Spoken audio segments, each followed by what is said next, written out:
ஐயா, என் உடலுக்கு எந்த நோயும் வரக்கூடாது, தலையில் இருக்கிற முடியிலேருந்து காலில் இருக்கிற நகம் வரைக்கும் ஒட்டுமொத்த உடலும் ஆரோக்கியமாக இருக்கணும், இன்னும் ஏதாச்சும் ஒரு நோய் இருந்தாலும் போயிடணும், அப்படிலாம் ஆசை எல்லாருக்கும் இருக்க தானே செய்யுது. ஆனால் சில விஷயத்த செய்யணும். செய்யலைன்னா அது என்ன பண்ண முடியும்? என்ன விஷயத்த செய்யலாம்? எளிமையாக பார்ப்போமே. ஒரு 8 இலைகள் எடுத்துக்குவோம். 8 இலைகள். என்ன இலைகள்?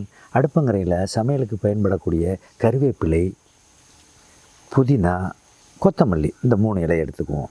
அதுக்கு அடுத்தது புரிந்து கொள்வதற்காக சொல்லுகின்றேன், விநாயகருக்கு என்று சொல்லக்கூடிய அருகம்புல், சிவனுக்கு என்று சொல்லக்கூடிய வில்வம், ஞாபக சக்திக்கு என்று சொல்லக்கூடிய வல்லாரை, வயிற்றில் வாயில் புண் இருக்குமேயானால் அதற்காக பயன்படுத்தக்கூடிய மணத்தக்காளி இலை, அதே மாதிரி வள்ளல் பெருமான் சொன்ன மஞ்சள் கரிசாலை இலை.